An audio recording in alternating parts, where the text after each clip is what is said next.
नमस्कार दोस्तों, वेलकम। स्वागत करता हूं आप सभी का। मैं घनश्याम शर्मा, आरएस जंक्शन पर।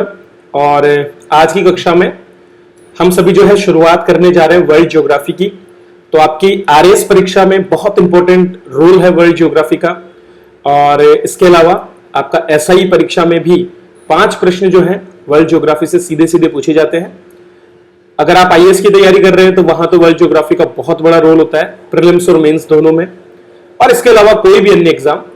तो समस्या हमारे साथ ये रहती है कि जब हम वर्ल्ड ज्योग्राफी पढ़ते हैं तो हम नोट्स के साथ पढ़ना शुरू कर देते हैं। देखिए, ज्योग्राफी जो है ना, ये भूगोल से जुड़ा हुआ है। ये हमारी पृथ्वी के बहुत से अलग अलग क्षेत्रों से जुड़ा हुआ है।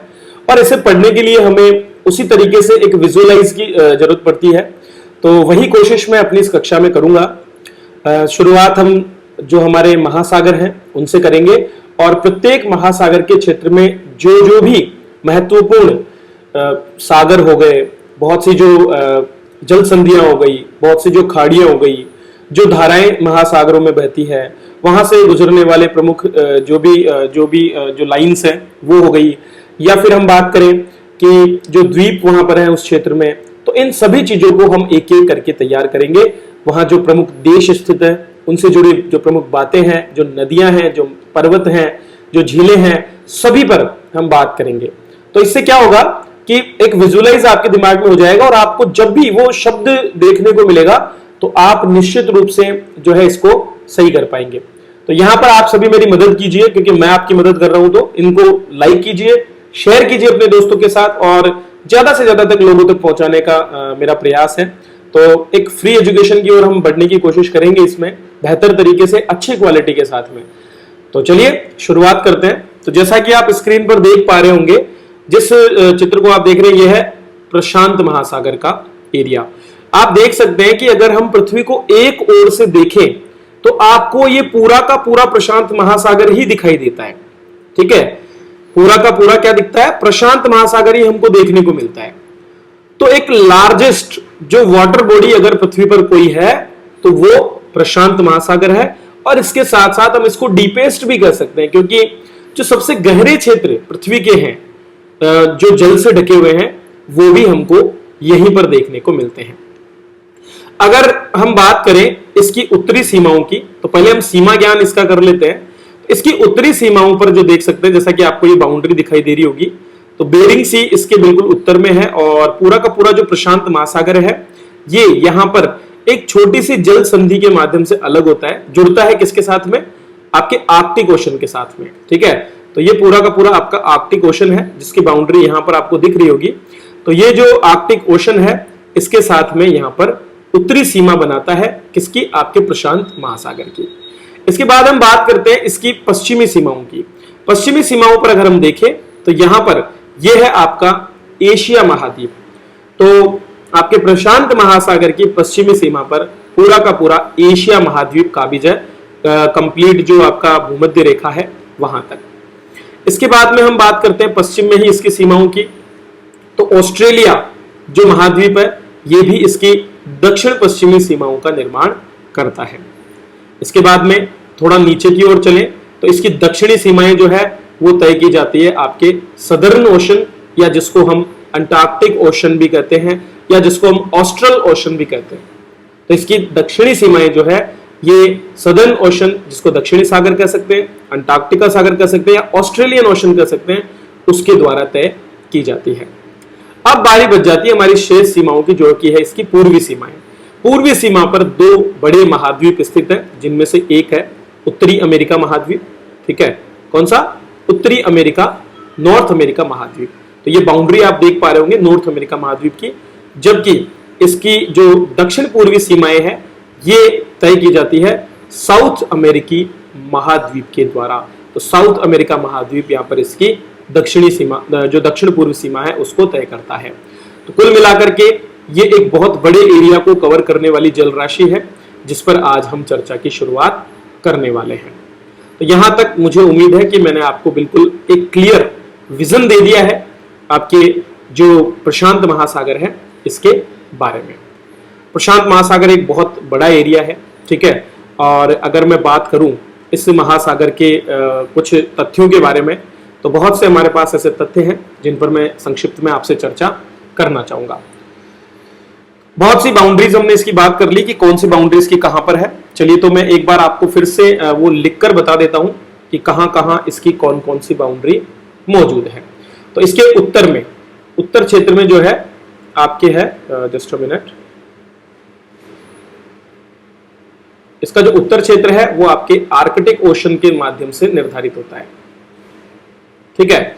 इसके पश्चिम में आपके दो महाद्वीप है जिनका नाम है एशिया और ऑस्ट्रेलिया। याद करते जाइए साथ के साथ। ठीक है। इसके बाद में बात आती है दक्षिण क्षेत्र की। दक्षिण क्षेत्र में जैसा कि मैंने आपको बताया, आपका जो दक्षिणी सागर या फिर अंटार्कटिक सागर जो है वो यहां पर इसकी सीमा को तय करता है। और पूर्व दिशा में जैसा कि हमने देखा कि पूर्व दिशा में जो है आपके दो जो महाद्वीप है जिनमें एक है उत्तरी अमेरिका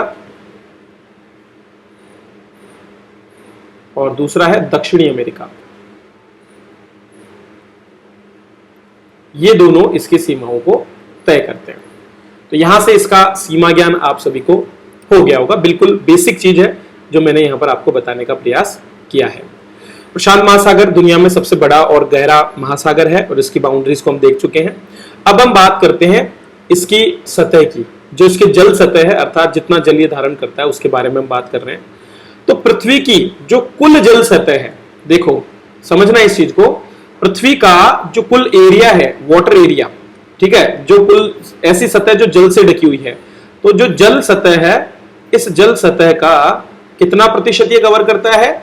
ये हो गया 46%। कुल जल सतह का 46% एरिया जो है आपके प्रशांत महासागर के द्वारा कवर अप किया जाता है।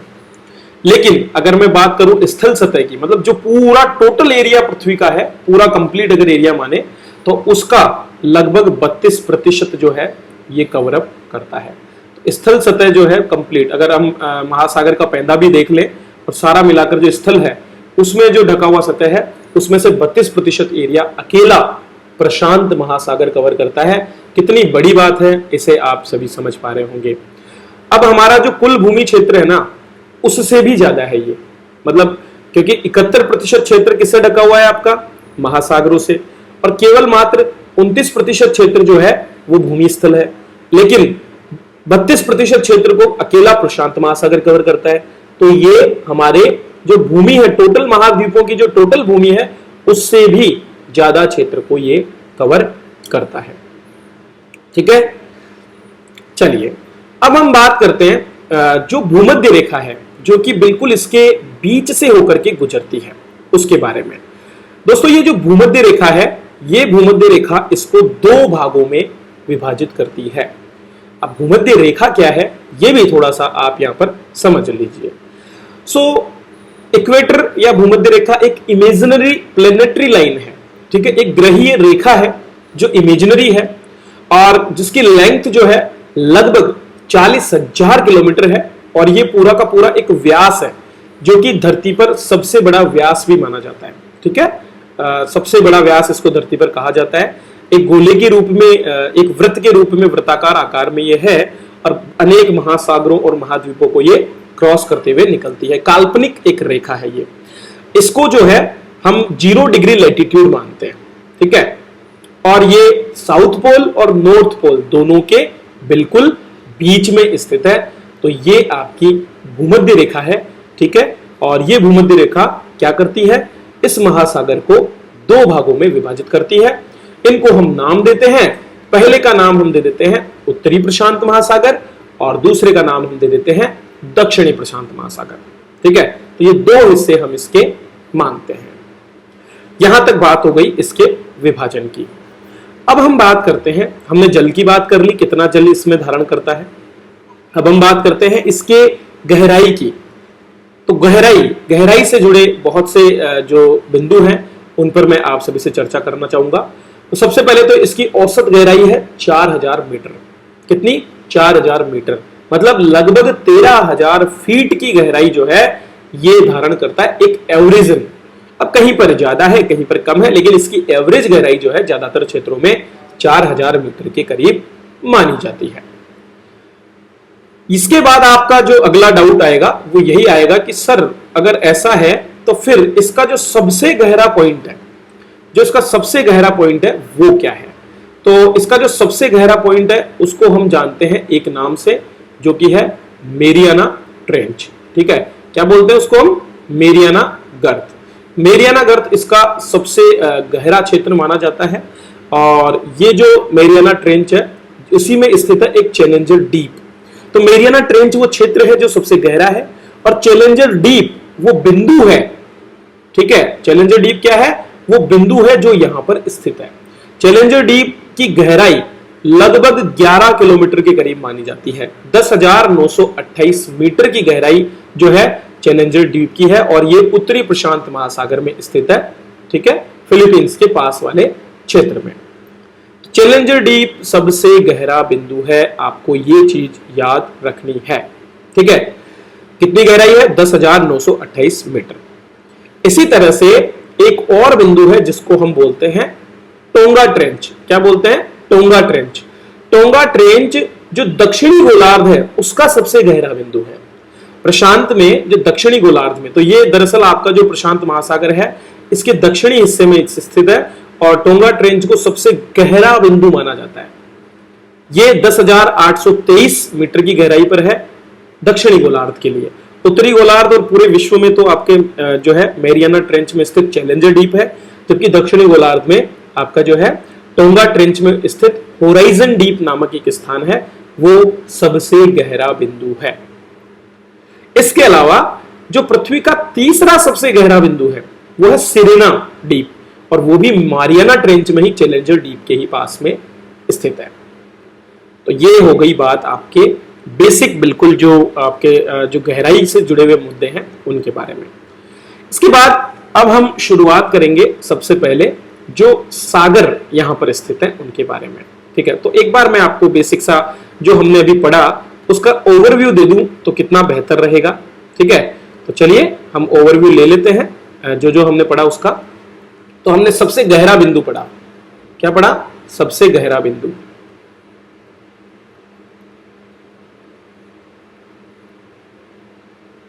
सबसे गहरे बिंदु में हमने क्या देखा? एरिया का नाम है मेरियाना ट्रेंच।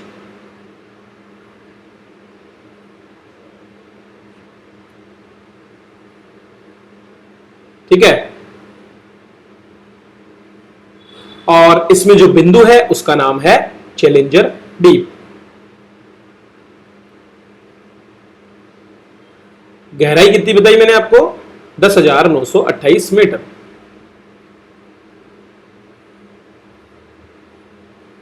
ठीक है, इसके बाद मैंने आपको बताया कि दक्षिणी गोलार्ध जो है इसी, अच्छा, चैलेंजर डीप के अलावा यहां पर एक और डीप जो मैंने बताया उसका नाम मैंने क्या बताया आप सभी को? Serena deep. ठीक है, वो भी कहां पर स्थित है? आपके मेरियाना ट्रेंच में ही। ठीक है, अब बात करते हैं दक्षिणी गोलार्ध की। तो दक्षिणी गोलार्ध में जो सबसे गहरा बिंदु है उसको कहां पर स्थित देखा गया है? टोंगा ट्रेंच में। टोंगा ट्रेंच एक खाई है, ठीक है, गहरा क्षेत्र है और इसमें सबसे गहरा बिंदु है, इसको हम बोलते हैं होराइजन डीप, क्षितिज डीप या होराइजन डीप हम इसको बोलते हैं। डीप होराइजन आपने मूवी भी देखी होगी। ठीक है, तो होराइजन गर्त या होराइजन डीप इसको कहा जाता है। इसकी गहराई कितनी है? इसकी गहराई है 10,823 मीटर। कितना सिंपल तरीके से हम इन्हें याद कर पा रहे हैं। तो बस यही तरीका होगा, सिंपली हम चीजों को याद करेंगे, लोकेशंस देखेंगे और आगे बढ़ेंगे। ठीक है, चलिए अब हम आगे चर्चा की शुरुआत करते हैं। अगला हमारा जो बिंदु है वो है कि भैया यहां पर कौन कौन से सागर हैं। पहले तो आप एक अंतर समझिए कि सागर में और महासागर में क्या अंतर होता है। देखिए, महासागर एक अथाह जल राशि है जो कि बहुत लंबे क्षेत्र में विस्तृत होते हैं। ठीक है, लेकिन जो सागर होता है वो कहीं ना कहीं किसी न किसी एरिया में जो है दो तरफ से कम जो है भूमि क्षेत्र से घिरा होता है। सागर अगर आप देखेंगे कहीं पर भी, अगर मैं आपको बताऊंगा तो वो दो तरफ से भूमि क्षेत्र से आपको घिरा हुआ दिखाई देगा। भाई ऐसा नहीं है, महासागर भी दो तरफ से भूमि क्षेत्र से घिरा होता है, ये चारों तरफ से घिरे होते हैं, लगभग कोई ना कोई महाद्वीप उनके चारों तरफ होगा। लेकिन एक महासागर में ही एक छोटा क्षेत्र जो कि और भी भूमि क्षेत्र से घिरा हो, जैसे कि आप ये देखिए, अभी मैं आपको दिखा रहा हूं बेरिंग सी। जो कि सबसे उत्तरी सीमा पर स्थित है। यहां पर आप देखिए, ये आपको यहां पर पूरा इस क्षेत्र में देखिए, जस्ट अ मिनट, यहां देखिए, यहां पर इसकी जो सीमा है, यहां से ये पूरी की पूरी सीमा एक जो रशिया है उससे घिरी हुई है, पूरा का पूरा एशिया महाद्वीप से। इधर आप देखेंगे तो इसकी ये जो सीमा है, ये सीमा भी जो है यहां तक जो उत्तरी अमेरिका महाद्वीप है उससे घिरी हुई है। इधर भी आप देखेंगे तो इसकी सीमा उत्तरी अमेरिका महाद्वीप से घिरी हुई है। तो एक तरह से भूमि से थोड़ा सा आबद्ध क्षेत्र होता है, इसीलिए हम इनको सागर कहते हैं। अब आपको देखो, इस जगह पर कोई सागर नहीं मिलेगा, क्योंकि यहां पर जो बाउंड्री है वो सीधी महासागर की है। लेकिन जब भी कोई थोड़ा बहुत भी अगर भूमि क्षेत्र बीच में आ जाए, तो फिर उससे जुड़ा जो क्षेत्र है ना, उसको हम सागर नाम दे देते हैं। तो हम बात कर रहे हैं किसके बारे में? सबसे पहले सागर के बारे में, जिसका नाम है बेरिंग सागर। मैंने आपको अंतरराष्ट्रीय जो है भूमध्य रेखा के बारे में बता दिया। इसी के साथ में मैं आपको जो है आगे अंतरराष्ट्रीय तिथि रेखा के बारे में भी चर्चा कर लूंगा। पहले हम बेरिंग सागर को देख लेते हैं। तो उत्तरी प्रशांत महासागर में सबसे अंतिम सीमा पर, उत्तरी सीमा पर यह स्थित है बेरिंग सागर। और ये बेरिंग सागर जो है, ये क्या करता है? जो पृथ्वी के दो सबसे बड़े भूभाग कौन कौन से? एक तो है एशिया और दूसरा है अमेरिका, ठीक है। एक तो है यूरेशिया, एशिया भी नहीं बोलेंगे, यूरेशिया बोलेंगे, क्योंकि यूरोप और एशिया लगभग एक दूसरे से जुड़े हुए हैं। बीच में केवल एक कैस्पियन सागर आता है, बाकी देखें तो पूरा क्षेत्र स्थल आबद्ध क्षेत्र है। तो यूरेशिया और इसके साथ में अमेरिका, इन दो क्षेत्रों के बीच में विभाजन का काम करता है। किसके माध्यम से? एक स्ट्रेट के माध्यम से, जिसको हम बोलते हैं बेरिंग स्ट्रेट। बेरिंग स्ट्रेट कहां पर है? बेरिंग स्ट्रेट जो है ये आपकी कुछ यहां पर स्थित है। ये वाला जो क्षेत्र है ये बेरिंग स्ट्रेट का क्षेत्र है, ठीक है। बेरिंग स्ट्रेट के माध्यम से बेरिंग सागर और आर्कटिक सागर आपस में एक दूसरे से जुड़ते हैं। तो बेरिंग सागर जो है यहां पर है। बेरिंग सागर का नाम एक रूसी सेवा में लगे हुए एक डेनिश नागरिक था, ठीक है, डेनमार्क का नागरिक था, जिसका नाम था विट्स बेरिंग। वो नाविक था और उसने लगभग 18वीं सदी में जो है प्रशांत महासागर से होते हुए आर्कटिक महासागर तक नौकायन किया था। तो यूरोपीय था वो, और उसने ये किया तो उसी के नाम पर इसका नाम रख दिया गया था। तो सबसे उत्तरी सीमा कौन बनाता है? बेरिंग सागर। उम्मीद करता हूं ये चीज भी आपको यहां पर याद हो जाएगी। तो बेरिंग सागर का काम है यूरेशिया और अमेरिका को अलग करना। बेरिंग जलडमरू मध्य के माध्यम से ये बीच में सीमा बनाता है। ये प्रशांत महासागर के सबसे उत्तरी छोर पर स्थित एक सागर है। इस कक्षा में हम सभी सागरों को लगभग कवर करने की कोशिश यहां पर करेंगे। अच्छा, अभी मैंने आपको भूमध्य रेखा के बारे में बताया था। अब मैं आपको थोड़ा सा एक और लाइन बता देता हूं जो आपको यहां पर क्लियरली विजिबल होगी। ये दिख रही होगी आपको, इसको बोलते हैं इंटरनेशनल डेट लाइन। क्या बोलते हैं? International date line. International date line एक इमेजिनरी या काल्पनिक रेखा है, ठीक है, और ये जो है नॉर्थ पोल को साउथ पोल से जोड़ने का काम करती है। ये कोई स्ट्रेट लाइन नहीं है। जैसा कि भूमध्य रेखा एक स्ट्रेट लाइन है ना, वैसे इंटरनेशनल डेट लाइन एक सीधी लाइन नहीं है। इंटरनेशनल डेट लाइन को जब ये किसी भी भूमि क्षेत्र से गुजरती है, किसी भी आइलैंड से गुजरती है, तो इसको मोड़ दिया जाता है। जैसे कि आप देखिए यहां पर ये एक भूमि क्षेत्र नजदीक आया, कोई भी द्वीप आया तो यहां पर ये पहुंच गई, ठीक है। इसी तरह से आप देख रहे होंगे यहां पर भी इसमें टर्न्स हैं, यहां पर ये घूम करके यहां आ जाती है, ठीक है, फिर इसके बाद फिर ये घूमती है, फिर यहां से टर्न ले रही है। तो हर जगह ये टर्न लेते हुए क्यों निकलती है? क्योंकि इसे चूंकि ये डेट लाइन है तो ये निर्धारित करती है कि ये जो रेखा है, इस रेखा के एक ओर तो दिन दूसरा होगा और दूसरी ओर दिन दूसरा होगा। मतलब एक तरह से इस रेखा का काम हो जाता है, जो दिन है, दिन की सीमा, अगला दिन और पिछला दिन, कोई भी कैलेंडर डे, अगर मान लीजिए यहां पर कोई एक तारीख है तो यहां पर एक दूसरी नई तारीख आपको देखने को मिलेगी। ये काम जो है इस रेखा का होता है।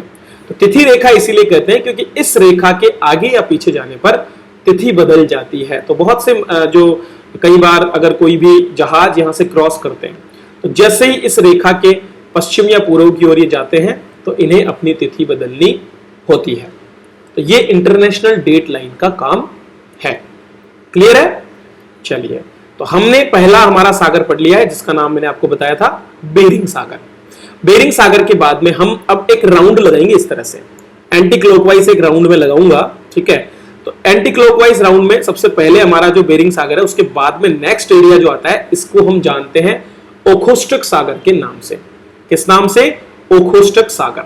ठीक है, तो ये पूरा का पूरा एरिया देख रहे होंगे आप, तीन तरफ से समुद्र से घिरा हुआ, केवल एक छोटा सा एरिया इसका जो है प्रशांत महासागर में खुलता है, इसीलिए ये एक महासागर है, सॉरी एक सागर है छोटा। तो ओखोस्टक सागर एक छोटा सा समुद्र है वेस्टर्न पैसिफिक ओशन में। वेस्टर्न क्यों बोल रहे हैं? क्योंकि यहां पर पश्चिमी क्षेत्र आ गया, तो पश्चिमी क्षेत्र में स्थित ये एक सीमांत समुद्र है। पूर्व दिशा अगर आप इसकी तय करोगे ये वाली, तो पूर्व दिशा इसकी आ जाती है, एक प्रायद्वीप है जिसका नाम है कामचटका प्रायद्वीप। क्या नाम है? पेनिनसुला। प्रायद्वीप कौन से होते हैं? जो तीन ओर समुद्र से घिरे हों, उन क्षेत्रों को हम प्रायद्वीप के नाम से जानते हैं। जैसे कि इंडियन पेनिनसुला, भारत भी एक प्रायद्वीप है। ठीक है, तो ये देखिए, ये जो क्षेत्र है, चूंकि ये तीन तरफ से समुद्र पानी से घिरा हुआ है, तो ये प्रायद्वीप है और इसका नाम क्या रखा हमने? कामचटका प्रायद्वीप। क्या नाम बता रहा हूं मैं आपको? कामचटका प्रायद्वीप। ठीक है, चलिए इसके बाद में दक्षिण पूर्व में, इसकी जो दक्षिण पूर्व एरिया है ये वाला, इसको हम बोलते हैं कुरिल द्वीप समूह। ठीक है, दक्षिण पूर्वी एरिया को हम क्या बोलते हैं? कुरिल द्वीप समूह। दक्षिण क्षेत्र में ये जापान आ जाता है आपका यहाँ पर। ठीक है, ये जापान है कंप्लीट, यहाँ पर आप जापान को देख रहे होंगे यहाँ से। तो दक्षिण क्षेत्र में जापान का ही एक द्वीप समूह है, ठीक है, जिसका नाम है होक्काइडो द्वीप समूह। इसी तरह पश्चिम क्षेत्र में ये जो द्वीप है इसको बोलते हैं हम सखालिन द्वीप। तो ये आपको याद नहीं करना है, बस मैं आपको केवल बता रहा हूं, आपको ध्यान रखना है। ऐसे कोई नाम अगर आपको सुनाई दे तो आपको उस हिसाब से इसमें बिहेव करना है। और उत्तर में अगर हम बात करें तो ये है आपका साइबेरिया का तट। ठीक है, तो ये कंप्लीट जो क्षेत्र है ये आपको एक थोड़ी सी जानकारी प्रदान करता है ओखोस्टक सागर के बारे में। ठीक है, चलिए हो गया पूरा कंप्लीट। इसका एक और छोटा सा एरिया है, ये देख रहा होगा आपको, एक बिल्कुल छोटा सा एरिया, एक खाड़ी की तरह। इसको हम बोलते हैं शेलिखोव की खाड़ी। क्या बोलते हैं इसको हम? शेलिखोव की खाड़ी। तो अब जब भी ओखोस्टक सागर आपको सुनाई दे तो आप समझ जाएं कि ये एरिया आधा तो रशिया से घिरा हुआ है और आधा जापान से घिरा हुआ है। ठीक है, चलिए इसके बाद में अब हम आगे बढ़ते हैं और बात करते हैं हमारे अगले सागर के बारे में। तो बिल्कुल इसके जस्ट नीचे वाला एरिया जो आपको दिखेगा उसी के लिए हम बात करेंगे। तो चलिए थोड़ा सा आगे बढ़ जाते हैं, थोड़ा जूम करेंगे और हमें पता चल जाएगा कि हम कहां पर बात कर रहे हैं। तो यहां पर इसके जस्ट नीचे एक स्ट्रेट ऑफ टार्टरी है। ठीक है, टार्टरी की एक संधि है, या जिसको गल्फ भी बोल सकते हैं हम, खाड़ी भी बोल सकते हैं। मैं इस पर अभी बात नहीं करूंगा क्योंकि हम खाड़ियों पर अलग से चर्चा करेंगे। कोई भी अगर खाड़ियां हैं, कोई भी जो जल संधियां हैं, उनको हम एक साथ देखेंगे। फिर भी आप देख लीजिए कि एक छोटी सी खाड़ी है, ज्यादा इंपॉर्टेंट नहीं है। ठीक है, लेकिन फिर भी ध्यान रखना है कि ओखोस्टक सी जो है उसको जोड़ती है ये किसके साथ में? जापान सागर के साथ। तो ये है आपका जापान सागर, ये कंप्लीट एरिया है। ये दोनों पोर्शन जो है ये जापान सागर के ही है। थोड़ा सा मैं आपको दिखा देता हूं, एक तो ये एरिया, एक ये एरिया। तो ये है आपका जापान सागर और ये थी आपकी जो समय मैंने बताया खाड़ी। कौन सी खाड़ी? नाम याद करिए, टर्शरी की खाड़ी। ठीक है, टार्टरी की खाड़ी या टर्शरी की खाड़ी, आप जो भी बोलना चाहते हैं, TARTARY ये इसका नाम है। ठीक है, ये टार्टरी की खाड़ी है और ये ओखोस्टक सागर को जोड़ती है जापान सागर के साथ। चलिए अब हम थोड़ा सा जापान सागर को बहुत तरीके से देख लेते हैं। ठीक है, अब ये जो जापान सागर है ये दो तरफ से घिरा हुआ है। जापान सागर जापानी द्वीप समूह सखालिन से, ये जो है यहाँ पर ये सखालिन द्वीप समूह आ गया पूरा का पूरा। ठीक है, इस जगह पर, और इसके बाद में कोरियाई प्रायद्वीप से और रूस के बीच में।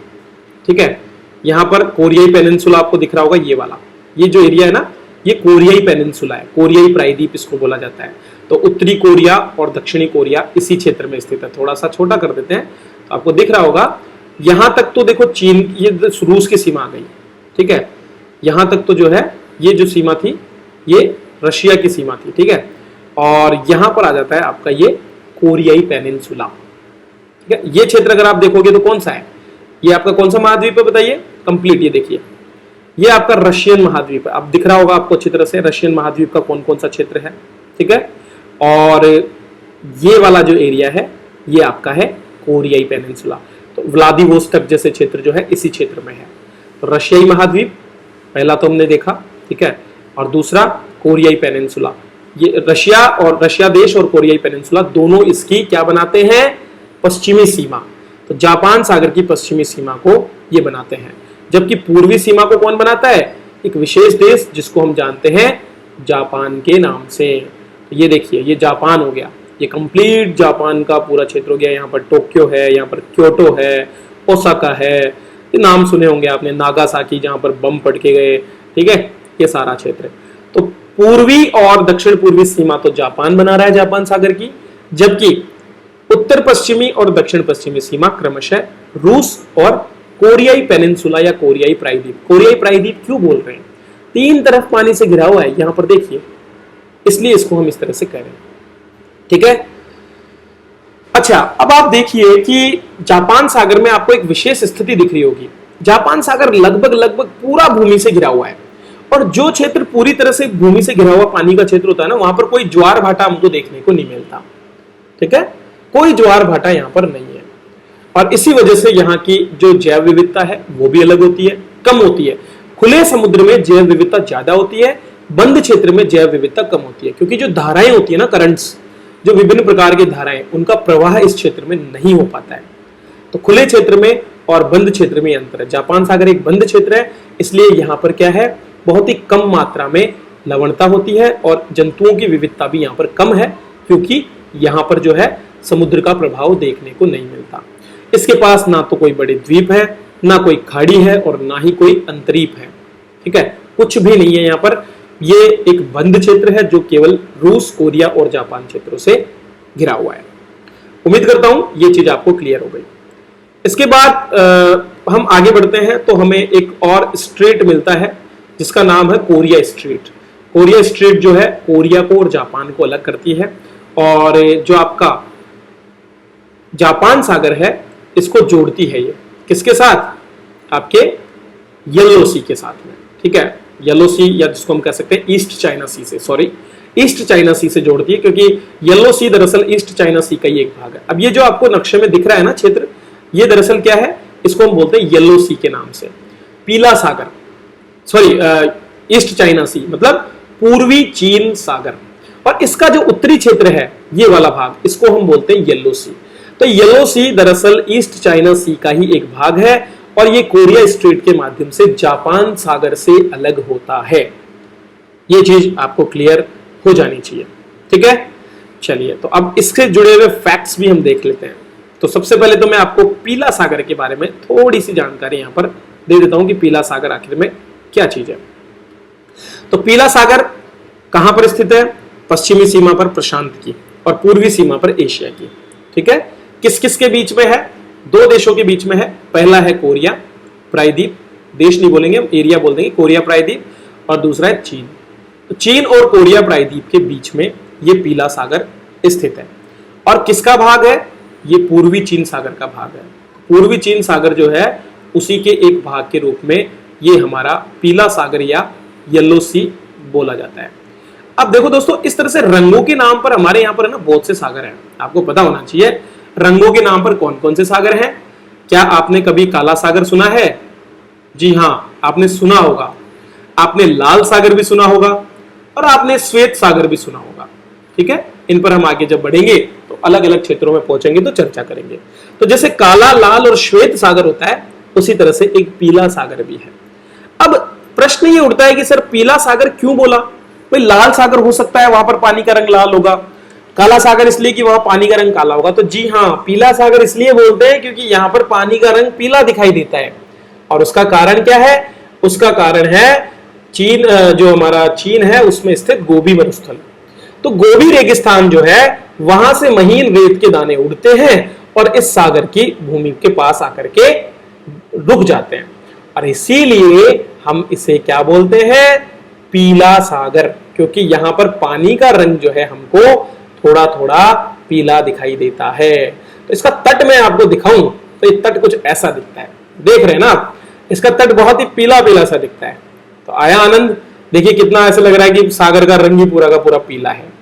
बस तो यही तरीका है। तो ये आप समझ लीजिए कि ये है पीला सागर, ठीक है। विजुअलाइजेशन के साथ में पढ़ना बहुत आनंददायक होता है। अब आप कभी भी येलो सी को नहीं भूलेंगे, क्योंकि आपको पता है कि भैया गोबी मरुस्थल से इसमें मिट्टी आती है और गोबी मरुस्थल चीन में है। तो चीन और कोरिया के बीच में ये पीला सागर स्थित है और पूर्वी चाइना सी का ही एक भाग ये माना जा सकता है। पूर्वी चाइना सी पर भी अब हम बात कर लेते हैं, ठीक है। चूंकि ये कहां पर स्थित है, इसका नाम कैसे पड़ा पूर्वी चाइना सी?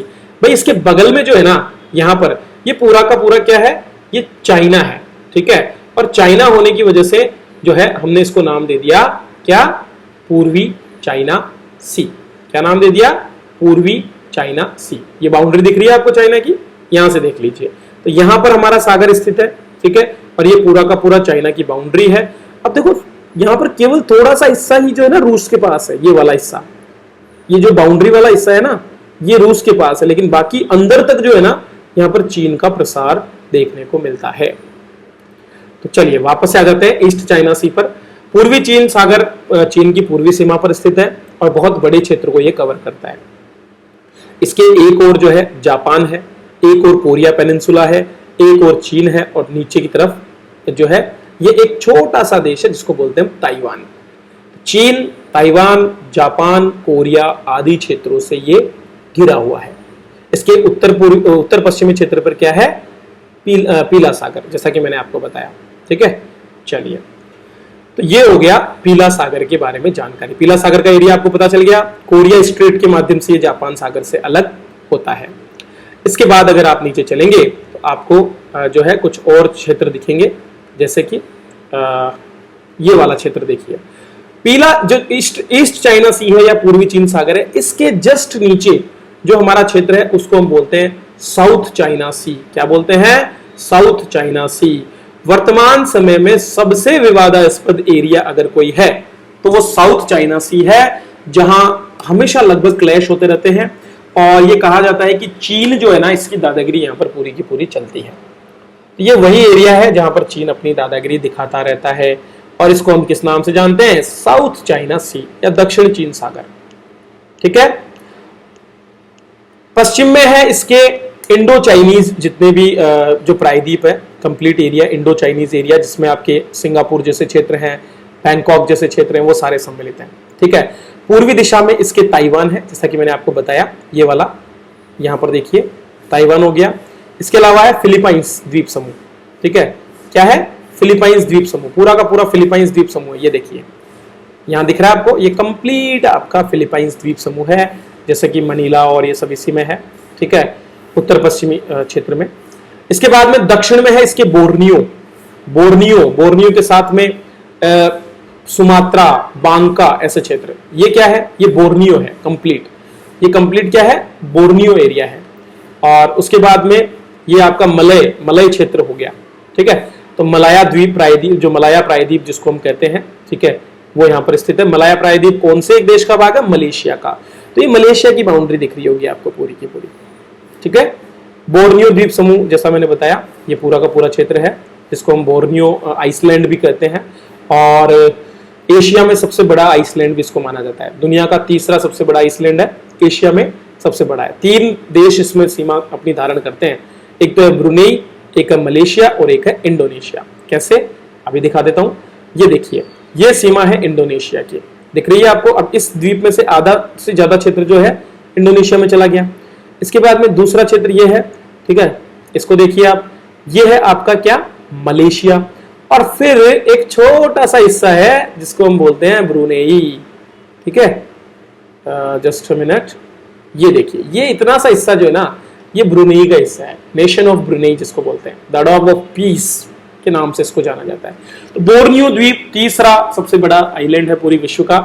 और इसके साथ साथ, अच्छा, यहां पर प्रश्न आ सकता है ना आपके लिए कि दुनिया का सबसे बड़ा जो द्वीप है वो कौन सा है। तो बोर्नियो तीसरे नंबर पे है, एशिया का सबसे बड़ा है। दुनिया का सबसे बड़ा द्वीप कौन सा है, आप कमेंट सेक्शन में बताना, मुझे पता चलेगा कि आप वीडियो देख रहे हैं या नहीं देख रहे, ठीक है। तो हम बात कर रहे थे साउथ चाइना सी के बारे में। साउथ चाइना सी बहुत बड़े एरिया में फैला हुआ है। इसका जो उत्तर पश्चिमी क्षेत्र है वो एक छोटी सी खाड़ी के रूप में है, जिसको हम बोलते हैं गल्फ ऑफ थाईलैंड। तो गल्फ ऑफ थाईलैंड, चूंकि थाईलैंड यहाँ पर है, सिंगापुर है, ठीक है, ये आपका सिंगापुर है, ये आपका थाईलैंड है। तो थाईलैंड और सिंगापुर से ये घिरा हुआ है। ठीक है। और इधर आपका ऊपर की तरफ है वियतनाम, ठीक है। थाईलैंड का पूरा एरिया दिख गया, यहां पर है वियतनाम, ये देखिए, ये कंबोडिया है, सॉरी, और ये है आपका वियतनाम। तो वियतनाम, वियतनाम हो गया, इसके बाद में आपका कंबोडिया हो गया, कंबोडिया का एरिया मैंने आपको बता दिया। इसके बाद में आपका जो है थाईलैंड का हिस्सा हो गया, ठीक है। और नीचे की तरफ इसके जो है आपका मलेशिया का हिस्सा हो गया। इन सभी क्षेत्रों से ये घिरा हुआ क्षेत्र है। बहुत पर्यटक यहाँ पर आते हैं और इसको कहा जाता है गल्फ ऑफ थाईलैंड, क्योंकि थाईलैंड से ही ज्यादा घिरा हुआ है। ज्यादा मात्रा में जिससे घिरा होता है उसी का तो नाम आता है भैया। तो चूंकि भारत से कोई खाड़ी अगर हमारे क्षेत्र से घिरी है तो हम, जैसे बंगाल से घिरा हो तो बंगाल की खाड़ी हम बोल दिया। इसी तरह से गल्फ ऑफ थाईलैंड जो कि साउथ चाइना सी का ही एक हिस्सा है, वो हमने उस पर चर्चा यहाँ पर कर ली है, ठीक है। अब पूरी की पूरी सीमाएं मैंने आपको इसकी बता दी है, किधर किधर क्या है। नीचे बांका द्वीप समूह भी मैंने आपको बताया था। और ये जो दक्षिणी चीन सागर है, इसके उत्तरी क्षेत्र में तो है आपका ईस्ट चाइना सी, जैसा मैंने आपको बताया। इसी तरह से ताइपेई और देशों के बारे में मैं आपको बता चुका हूं। अब बिल्कुल दक्षिण में आ जाओ, तो बिल्कुल दक्षिण में है आपकी जावा सी। क्या है? जावा सी। तो जावा सी इसकी दक्षिणी सीमा को तय करता है। जैसा कि मैंने आपको बताया, दक्षिणी चीन सागर का बहुत ही आर्थिक और भू रणनीतिक महत्व है, क्योंकि जो भी जहाज जो है आपके आते हैं और निकल करके जाते हैं इस क्षेत्र से, इंडियन ओशन और जो आपका प्रशांत जो सागर है, वो दोनों यहाँ पर आकर के मिलते हैं, ठीक है। और इस क्षेत्र से होकर के जितना भी व्यापार होता है, एक तो ये क्षेत्र और दूसरा एक आपका है ये क्षेत्र, ठीक है। तो ये दोनों जो क्षेत्र हैं, जावा ट्रेंच से होकर के भी कई जो है हमारे यहाँ पर, यही जावा सी के पास ही जावा ट्रेंच भी स्थित है, जिसको एक गहरा गर्त भी माना जाता है, ठीक है। तो यहाँ से होकर के जो भी व्यापार होता है ना, जो भी व्यापार इस क्षेत्र से होता है, वो दरअसल साउथ चाइना सी से होकर गुजरता है। दुनिया भर का लगभग 1/3 यातायात जो है समुद्री नौवहन का यहाँ से होकर गुजरता है, और लगभग 3 ट्रिलियन अमेरिकी डॉलर जो है उसका व्यापार भी यहाँ से होता है। थाईलैंड की खाड़ी मैंने आपको बता दी, उसको हम एक और नाम से जानते हैं जिसको बोलते हैं सियाम की खाड़ी, ठीक है। अब बात कर लेते हैं जावा ट्रेंच के बारे में। जावा ट्रेंच आपको दिख रही है। जावा ट्रेंच जो है ये एक शेल्फ पर है। शेल्फ, कॉन्टिनेंटल शेल्फ्स और आपने पढ़ी होंगी, महासागरीय और कॉन्टिनेंटल शेल्फ जब हम पढ़ते हैं कि अलग अलग जो क्षेत्र हैं, प्लेट्स आपने पढ़ी होंगी। तो ऐसे एक शेल्फ है जिसको बोलते हैं सुंडा सेल्फ। तो सुंडा सेल्फ जो है उस पर स्थित है जावा समुद्र, ठीक है। उत्तरी क्षेत्र में इसके बोर्नियो हो गया, पूरा का पूरा दिख रहा है आपको। दक्षिण में इसके जावा देश है, ये देखो, ये जावा, ये पूरा का पूरा जावा है, ठीक है। ये जावा किसका भाग है? आपका इंडोनेशिया का भाग है, ठीक है। कंप्लीट जावा जो है इंडोनेशिया से ही घिरा हुआ क्षेत्र है। कंप्लीट एरिया आप देख सकते हैं, चाहे उत्तर में देखिए चाहे पूर्व में देखिए, ये किससे घिरा हुआ है? इंडोनेशिया से, ठीक है। चलिए, इंडोनेशिया से घिरा हुआ कंप्लीट क्षेत्र है। और एक जल डमरू मध्य है जिसका नाम है करीमाटा। करीमाटा जल डमरू मध्य जो है वो कुछ यहीं पर है, ठीक है, जस्ट यहाँ पर इस क्षेत्र में ही है। तो ये करीमाटा जल डमरू मध्य जो है, इसका काम क्या है? ये करीमाटा जल डमरू मध्य इसको जोड़ता है दक्षिणी चीन सागर से, किसको? जावा सागर को। और एक और जल स्ट्रेट यहाँ पर है जिसका नाम है मकासर स्ट्रेट। मकासर स्ट्रेट इसको जोड़ता है सेलेब्स सी से, सेलेब्स सागर से, ठीक है। तो जावा सागर आपके दक्षिण चीन सागर के नीचे आ गया, जो हमारे दक्षिण पूर्वी, जिनको बोलते दक्षिण पूर्वी जो देश है एशिया के, उन क्षेत्रों में ये स्थित है। अगला हमारा सागर, दो छोटे छोटे सागर हैं। मकासर स्ट्रेट मैंने आपको बता ही दिया, ये क्या काम करती है? इसका काम है आपके जो जावा सी है उसको सेलेब सी से जोड़ने का। अब यहाँ पर हमारे दो और जो है क्षेत्र हैं। एक तो है सुलू सागर, छोटा सा सागर है ये, फिलीपींस और बोर्नियो के बीच में, ठीक है। फिलीपींस और बोर्नियो के बीच में हमारा ये सुलू सागर स्थित है, और पूरा का पूरा पानी का एक क्षेत्र है। और इसके आसपास के बहुत सारे द्वीप हैं, बहुत ही दर्शनीय स्थल इसको माना जाता है। बहुत से लोग यहाँ पर पर्यटन के लिए भी जाते हैं। फिर आ जाता है हमारा सेलेब सी। छोटे छोटे हैं तो हम थोड़ा जल्दी से इनको कवर कर लेते हैं। सेलेब सी भी एक बहुत ही अच्छा एरिया है, और ये भी बोर्नियो से और फिलीपींस से और इंडोनेशिया से घिरा हुआ क्षेत्र है। दक्षिण में इसके इंडोनेशिया का कालीमंता जो है वो क्षेत्र आ जाता है। इसी तरह से इसके पूर्व में बोर्नियो द्वीप समूह है, वहां भी इंडोनेशिया ही है आधा, ठीक है। ये हो गया हमारा सेलेब सागर। नेक्स्ट आते हैं और देखते हैं हमारा अगला सी, उसका नाम है बांदा सी। क्या नाम है? बांदा सी। सुलू सी के बाद में हमारी बारी आती है बांदा सागर की। बांदा सागर भी इंडोनेशिया के एक द्वीप समूह जिसको बोलते हैं मालुक द्वीप समूह, ठीक है, मालुक द्वीप समूह से घिरा हुआ एक समुद्र है। क्लियर? चलिए, इसके बाद में नेक्स्ट हमारा आता है एक और छोटा सा सी है जिसको बोलते हैं मलुका सी। मलुका सी जो है ये भी इंडोनेशिया के ही क्षेत्र से घिरा हुआ है, इंडोनेशिया के आसपास का ही क्षेत्र इसको माना जाता है। ठीक है, चलिए यहां तक मुझे लगता है लगभग हमारे सारे के सारे सागर हो गए हैं। इसके बाद नीचे आपको तिमोर सी दिख रहा होगा, लेकिन ये हिंद महासागर का हिस्सा हो जाता है। तो जो आपके जावा है, इंडोनेशिया जो है ना, इंडोनेशिया के द्वीपों की ऊपरी सीमा जो है ना वहां तक प्रशांत महासागर है। उसके नीचे की तरफ का जो एरिया है ना उसको इंडियन ओशन कहा जाता है। तो ये जो एरिया जो है ना ये इंडियन ओशन में चला जाता है, जबकि ये वाला जो एरिया है ना ये कहां चला जाता है, ये आपके प्रशांत महासागर वाले क्षेत्र में चला जाता है। नेक्स्ट हमारा जो सागर आता है उसका नाम है आराफुरासी। आपने कई बार इसका नाम सुना होगा, क्या नाम है, आराफुरासी। ठीक है, आराफुरासी प्रशांत महासागर की पश्चिमी क्षेत्र में है, ऑस्ट्रेलिया के उत्तर में, और एक द्वीप समूह है पश्चिमी न्यू गिनी, इनके बीच के महाद्वीपीय शेल पर स्थित है। ठीक है, तो यहां पर आप देख सकते हो ये पूरा का पूरा एरिया, ये एक पेनिनसुला है, ठीक है, कैप यॉर्क पेनिनसुला, ये है आपका ऑस्ट्रेलिया। ठीक है, ऑस्ट्रेलिया महाद्वीप का ही एक हिस्सा इसको माना जाता है, और ये क्षेत्र है आपका न्यू गिनिया। ठीक है, वर्ल्ड का सेकंड लार्जेस्ट आइलैंड इसको बोला जाता है।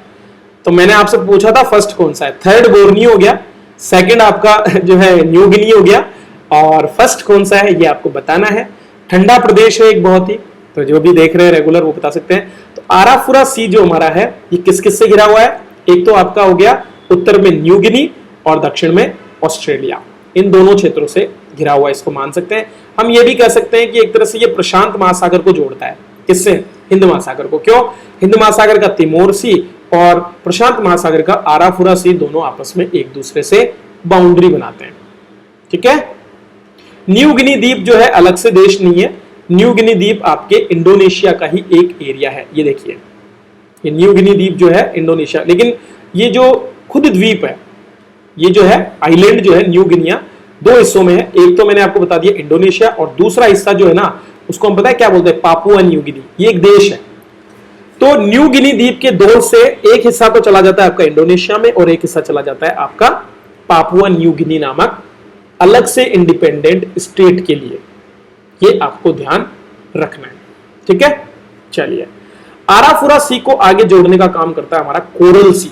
कौन, कोरल सी, कोरल सागर। तो आपने कोरल द्वीप्स के बारे में पढ़ा होगा या कोरल्स के बारे में पढ़ा होगा। तो कोरल्स की अधिकता की वजह से इस क्षेत्र का नाम जो है वो क्या रखा गया है, कोरल सागर। किसकी वजह से, कोरल्स ज्यादा मात्रा में होने की वजह से इसका नाम कोरल सागर जो है वो रख दिया गया है। अब भैया यहां पर जो है बड़ी मात्रा में कोरल द्वीप पाए जाते हैं। प्रवाल क्षेत्र है ये, प्रवाल समुद्री जीवन का एक रूप है जो बहुत ही सेंसिटिव है और लगभग 18 से 24 डिग्री सेल्सियस के तापमान में जीवित रहता है। छिछले पानी जो क्षेत्र होता है, साफ सुथरे समुद्र जो होते हैं वहां पर ये होता है। यहीं पर आपकी जो ग्रेट बैरियर रीफ है, ऑस्ट्रेलिया की ग्रेट बैरियर रीफ जो है वो भी इसी क्षेत्र में स्थित है। तो ये भी आपको ध्यान रखना है। ठीक है, तो ये पूरा का पूरा क्षेत्र जो आपका कोरल सी का है, यहाँ पर दिख रहा होगा आपको पेंदे में बहुत से कोरल्स आपको दिखाई दे रहे होंगे ना, तो ये यहाँ पर स्थित है। ठीक है, और यहीं पर ये जो तटीय क्षेत्र है ना, यहाँ पर यहीं पर आपका जो है वो कोरल्स स्थित है। वो पूरी की पूरी एक शेल्फ है यहाँ पर। ठीक है, कंप्लीट कोरल सी में यहाँ पर एक शेल्फ है और एक रूप है प्रवाल भित्तियों का, वो यहाँ पर पाया जाता है। 3 तरह की प्रवाल भित्तियां हम देखते हैं, उनके 3 रूप में से एक रूप यहाँ पर है। कोरल सी को 1981 में जो ग्रेट बैरियर रीफ यहाँ पर स्थित है उसको यूनेस्को ने वर्ल्ड हेरिटेज भी घोषित कर दिया था। वर्ल्ड का लार्जेस्ट रीफ सिस्टम उसको माना जाता है, कोरल रीफ का जो। और कोरल ब्लीचिंग की घटनाएं भी कई बार होती रहती है, मतलब कोरल का नष्ट होना जो हमारे वर्तमान कारण है उनकी वजह से, जो ग्लोबल वार्मिंग हो रहा है या कुछ भी हो रहा है उसकी वजह से ऐसा होता है। इसके बाद में दक्षिणी क्षेत्र में आपका आ जाता है तस्मान सी। आपने तस्मानिया का नाम सुना होगा। ठीक है, तस्मानिया का नाम कई बार आपने सुना होगा। तस्मान सी आपके न्यूजीलैंड एरिया, ये न्यूजीलैंड है और ये ऑस्ट्रेलिया है। ऑस्ट्रेलिया और न्यूजीलैंड के बीच में, और यहाँ पर ये छोटा सा जो द्वीप है ना, ये तस्मान देश है। ठीक है, कंट्री है ये अपने आप, सॉरी कंट्री नहीं है, ये आपके ऑस्ट्रेलिया का हिस्सा है। ठीक है, कंप्लीट ऑस्ट्रेलिया जो है इसी का एक हिस्सा है। तो एक छोटा सा द्वीप है ठीक है, और ऑस्ट्रेलिया महाद्वीप में ही ये स्थित है, ये आपको ध्यान रखना है। ठीक है, चलिए, तो ये हो गया हमारा तस्मान सी। तो यहां तक हमारी पूरी बाउंड्रीज क्लियर हो जाती है, इसके बाद में कोई किसी तरह का यहां पर सी नहीं देखने को मिलता है। तो ये तो हो गई हमारी पश्चिमी सीमा।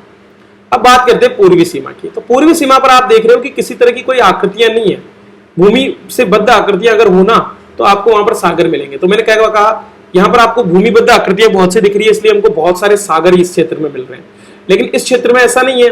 तो यहाँ पर केवल दो चीजें हमारे लिए पढ़ने की है। एक तो है खाड़ियां, जिसमें से पहली खाड़ी को बोलते हैं हम अलास्का की खाड़ी, गल्फ ऑफ अलास्का। तो गल्फ ऑफ अलास्का जो है ये आपकी स्थित है कहां पर, जो उत्तरी अमेरिका महाद्वीप है उसी के पश्चिमी हिस्से में गल्फ ऑफ अलास्का, एकमात्र खाड़ी यहां पर है। और दूसरी खाड़ी जो है उसको हम बोलते हैं कैलिफोर्निया की खाड़ी, जो दक्षिणी, जो अमेरिका का जो उत्तरी अमेरिका का जो दक्षिण पश्चिमी क्षेत्र है वहां पर स्थित है। तो ये बस दो खाड़ियां आपको यहां पर देखने को मिलती है, उसके अलावा इस क्षेत्र में कोई सागर स्थित नहीं है। ठीक है, तो ये हमारे प्रशांत महासागर से जुड़े हुए सभी सागरों पर चर्चा हो गई। एक बार दिमाग में थोड़ा सा डाल लेते हैं कि हमने कौन कौन से महत्वपूर्ण सागरों पर चर्चा की है। फटाफट से मैं आपको एक बार रिकैप करवा देता हूं, क्योंकि रिकैप करना बहुत जरूरी है, उसके बिना तैयारी अधूरी मानी जाती है मेरी नजर में। तो ठीक है, अब आपकी नजर में क्या है वो अलग बात है। तो ये देखिए, सबसे पहले हमने बेरिंग सी से शुरुआत की थी, सबसे उत्तर क्षेत्र से। ठीक है, जो महत्वपूर्ण सागर है वो मैं आपको बता देता हूं।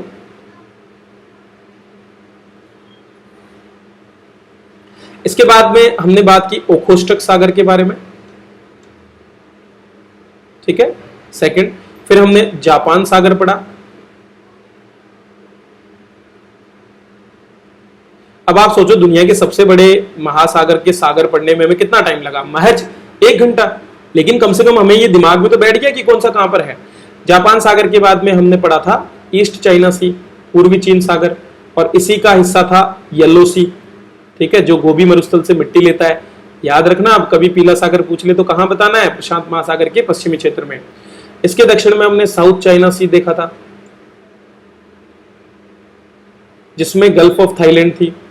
ठीक है, तो आपकी द्वीपों की स्थिति भी आपको पता चल रही है कौन सा कहां पर है। गल्फ ऑफ थाईलैंड आपको किससे घिरी हुई दिखी थी, थाईलैंड से, कंबोडिया से, वियतनाम से, सिंगापुर से हमने देखा था। ठीक है, फिर साउथ चाइना सी के नीचे हमने देखा था जावा सी।